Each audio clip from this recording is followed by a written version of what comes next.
Salutare tuturor! Petalele florilor tocmai ce au căzut. Se pare că pomii intră în linie dreaptă, dar nu este tocmai așa. De-abia de acum încolo începe adevărata provocare în livadă.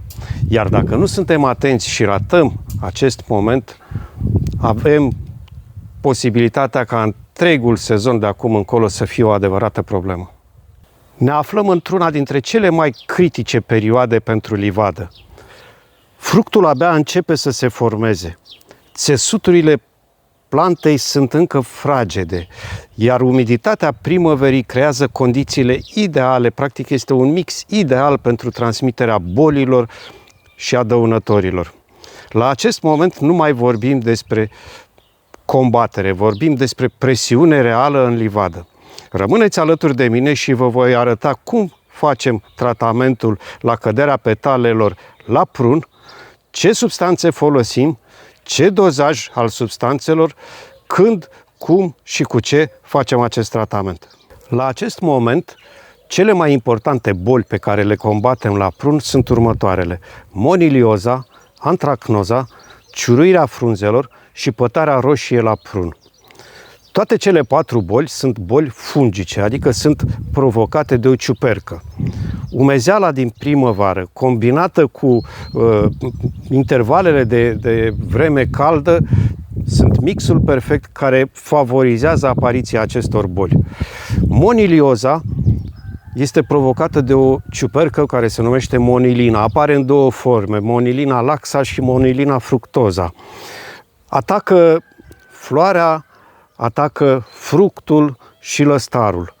Floarea se topește efectiv, dacă nu ajungem să o stropim la momentul oportun. Fructul, de asemenea, face niște cerculețe concentrice cu pete albicioase care ușor se întind, se măresc, cuprind tot fructul și ajunge să putrezească.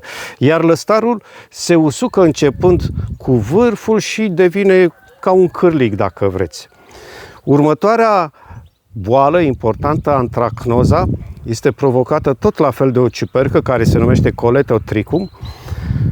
La pom, la mur se numește Elsino veneta și nu este la fel de bruscă așa cum este monilioza. Topește, cu alte cuvinte, pomul mai încet, mai ușor. Ajunge să usuce frunza, să o înmoaie, efectiv să se topească frunza, lăstarul se usucă și în timp planta, pomul, devine fără vlagă. Ciuruirea frunzelor este tot la fel o boală provocată de o ciupercă, mai ușoară. Este simplu, didactic spus, după denumire o recunoaștem, apare o pată roșiatică, apoi pata în frunză, apoi pata se usucă și apare gaura în frunză. Ușor gaura se întinde și vom finaliza prin căderea prematură a frunzelor și de cele mai multe ori fructul nu crește, nu se dezvoltă, ca în ultima fază să cadă.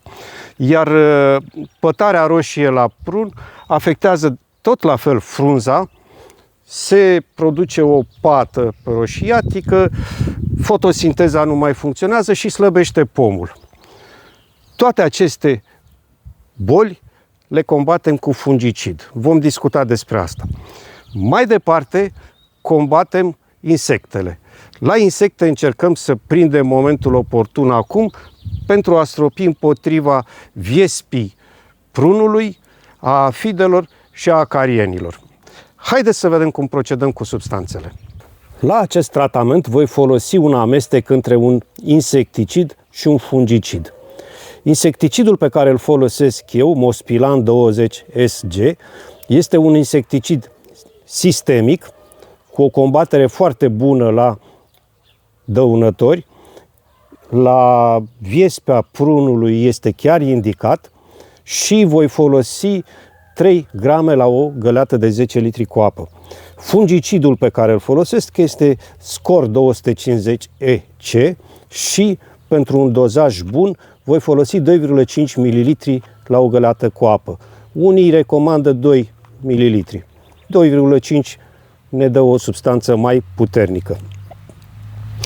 Opțional putem adăuga bor pentru legarea fructelor, calciu pentru întărirea pomului, un fertilizator foliant, tot la fel pentru fortificarea plantei și pentru fortificarea pomului și pentru dezvoltarea mai viguroasă a frunzei, a pomului în sine, și atonic, tot la fel pentru reducerea stresului la pom și legarea fructului.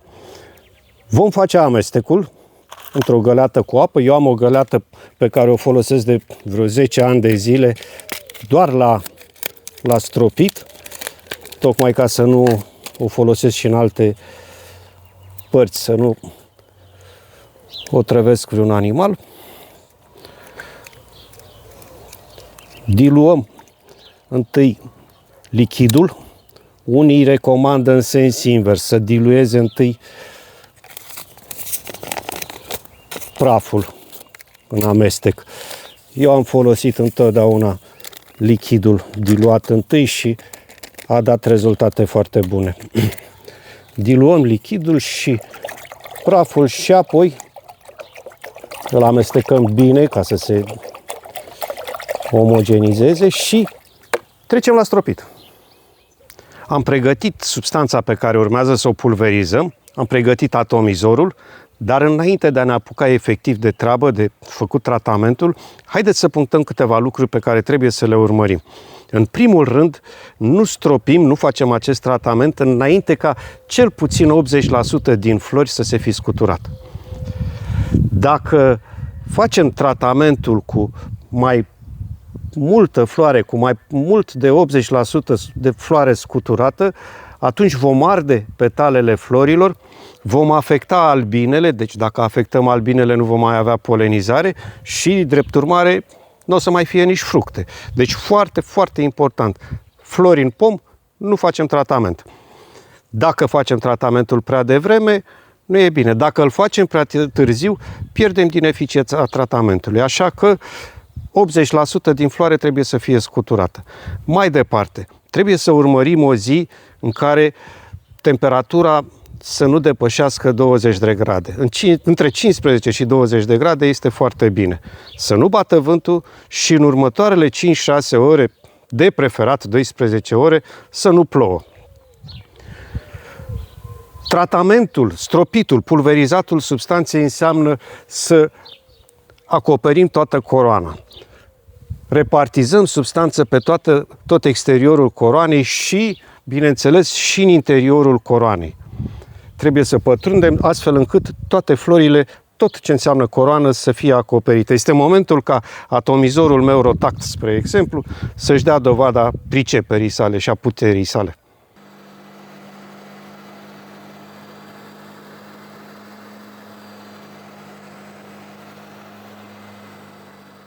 Acesta a fost tratamentul la căderea petalelor la prun. Între timp a început să bată vântul, numai bine noi am terminat treaba, tratamentul și-a atins eficiența.